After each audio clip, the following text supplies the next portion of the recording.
Welcome to another round of Coffee and Donuts. If you don't know who I am, I'm Frank McGaha. I'm a former federal law enforcement officer and now a full-time law enforcement instructor.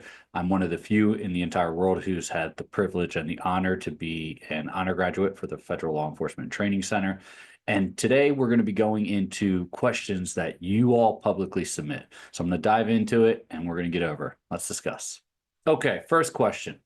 Ever since I started preparing for the PAT, the initial physical exam, I've been continuing to run into a few times a week. I've been continuing to run, a few times a week and doing push-ups and sit-ups a few times a week. I went from not being able to even complete 1.5 miles to now jogging 3 miles in under 10-minute pace. Proud of you for that. That's awesome.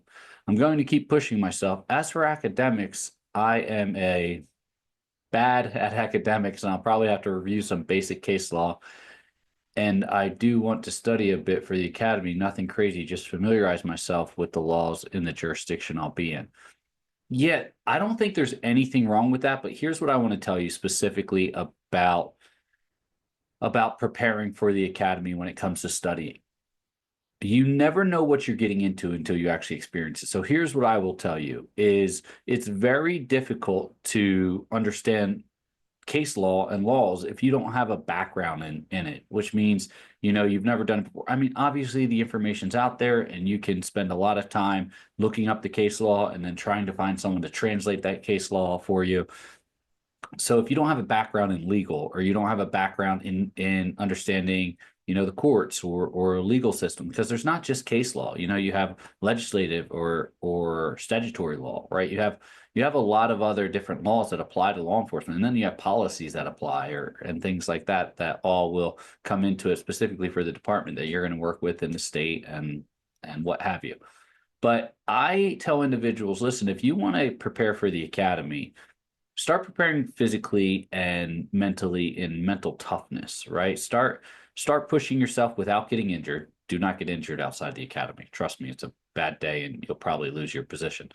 But if you want to start preparing for the academy, don't try to study case law really, so to say. Now, if you do want to and you're like, Frank, I just want to get an idea of it. There's a really good resource. I know FLETC had podcasts. I believe they're still up and I believe they're public on YouTube.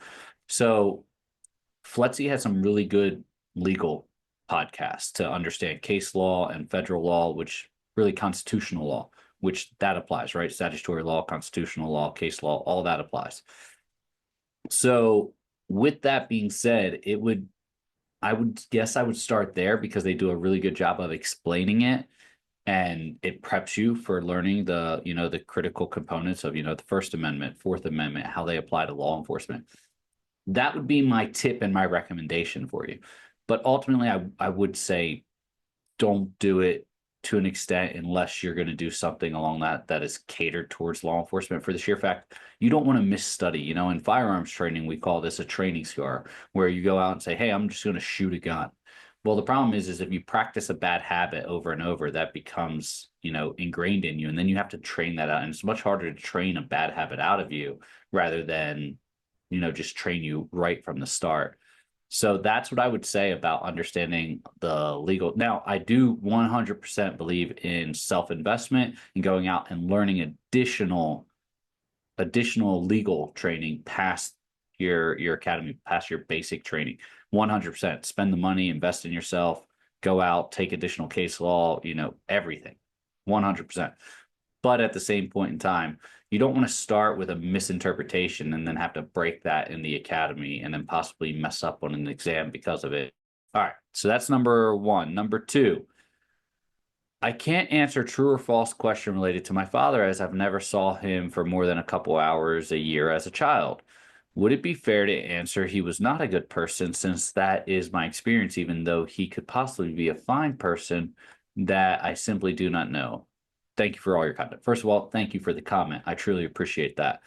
As for this, the question is they're specifically talking about the psychological exam. I can tell you that on the MMPI, you're going to run into a question very similar to this. Do you feel your father is a good man? Or if your father is deceased, he was a good man? I think, or you feel your father, true or false, you feel your father is a good man, or if he's deceased, you believe he was a good man. I think you can mark false to this. You're asking this question because you know it's going to pop a flag on the psychological exam. But that's not a problem. You can pop flags. The big thing is can you articulate the facts around them that make them no longer a consideration? A flag is not necessarily the worst thing, right? A flag is not a bad thing for you. A flag is just saying this is an area that the psychologist or the test flagged with regards to, hey, there may be an underlying issue here that may have implications on your role as a law enforcement officer. So popping a flag is not the end of the world. It's not even necessarily a bad thing. It's you make it a bad thing by misarticulation, right? If you went into it and said, hey, I believe my father is just explicitive, bleep, bleep, bleep, bleep, because he was never there for me as a child, that's not going to go over well for you. The psychologist is going to dig into that and most likely fail you on some type of inability to process strong emotions or something along that line. Now, if you go into this and say, hey, I marked false to this problem, no, I don't believe my father's a good man because I can't make a cognitive decision. I've never had much interaction with him other than maybe a couple hours in my entire lifetime. That's a perfectly well articulated answer. Now, as long as you don't try to expand past that, the facts, now they may try to open up those doors, but you keep coming back to the original close the loop training, right? That I go over all the time. Then as long as you stick to that, you'll be fine. And that's a perfectly reasonable answer to a question like this. Going down a road is answering well in the beginning, right? Opening that door is answering well in the beginning. And well, what if you think you had a more time with your father? Do you think he'd be a good man? And you have to close that loop. You have to stick to the original answer and say, I honestly could not make a determination on that due to the fact that, I mean, I was a small child. I don't even have any real significant memories that I can call upon to make that situation. So going back to my initial answer, I marked false to the fact that I can't make that judgment due to the fact that I've had no interactions with him. And then full stop. All right. Don't go any past that because if you do, it's going to be difficult and we don't want that if we don't have to And it makes a psychologist try to dig deeper into things that may not even be pertinent to your ability to perform the law enforcement function. Because I got tickets, they won't take me, but we'll take people who have those things and drug use exposure, whatever. Okay. So understand your frustrations coming through on this comment, right? That is a clear indicator. And I'm going to back up to the psych here. A psychologist would pick up on that, right? And would definitely harp on that. That would be a big thing that they say, hey, one thing I see individuals fail the psychological portion for is for getting aggressive or getting agitated. And the psychologist will literally write on there, do not recommend, individual does not have the ability to maintain composure when pressured or when challenged, right? And that is one of the biggest things psychologists are looking for. So it's something as simple as this comment. I'm going to get into a little bit more of what this comment shows me. Just from one single comment, would I be able to pick out if I was a background investigator for this candidate? But to answer this question, well, it depends on what department you're applying to, and it depends on the tickets you got and how many you've received and how recent they were. Remember, time and distance makes every hurdle smaller, right? So if you've had 20 tickets in your lifetime, but you haven't had a ticket in 10 years, then no, I don't believe that they're just telling you. They might just be, if that's what they're telling you, they might just be lying to you and come just to get an excuse just for you to leave them alone, right? We do that. We're human. But if it's so unlikely that that would be the cause, is if you've had 20 tickets in your entire life and the last one was 10 years ago or 5 years ago or even 3 years ago, right? Yeah, 3 years you might be pushing it, but 5 years ago, 20 tickets. Now, if you've had 20 tickets and they were all from 10 years ago, and then you've had one ticket and it was 3 years ago, once again, I don't think that would trip you up. Now, if you've had 20 tickets and one ticket a year for the last 20 years, or let's say you've had 10 tickets, one ticket a year for the last, or 2 tickets a year for the last 10 years. No, that is a poor reflection on character due to the fact that you're not properly following traffic laws, right? You're violating traffic laws, whether that's camera tickets, whether that's speeding tickets, whether that's, broken operating equipment, improper tint, it doesn't matter, right? These all add up. Now, I will tell you this another little inside tip on this one. If you're applying to a state police or a highway patrol, California Highway Patrol, CHP, their main job is traffic enforcement. That's what they do. They won't take anyone with a recent traffic violation on there. So if you have a traffic violation in the last year, I don't recommend applying to CHP. They're going to harp on you for it, and it's going to be in it. I can even go into more detail on that one. But the big factor is these violations are painting a picture of you, right? Are painting a picture of, hey, how do you behave when you don't think anyone's looking? And then you get caught by law enforcement. So integrity and ethics. Now, I'm not saying you don't have those. That's not what I'm saying here at all. And I understand your frustration.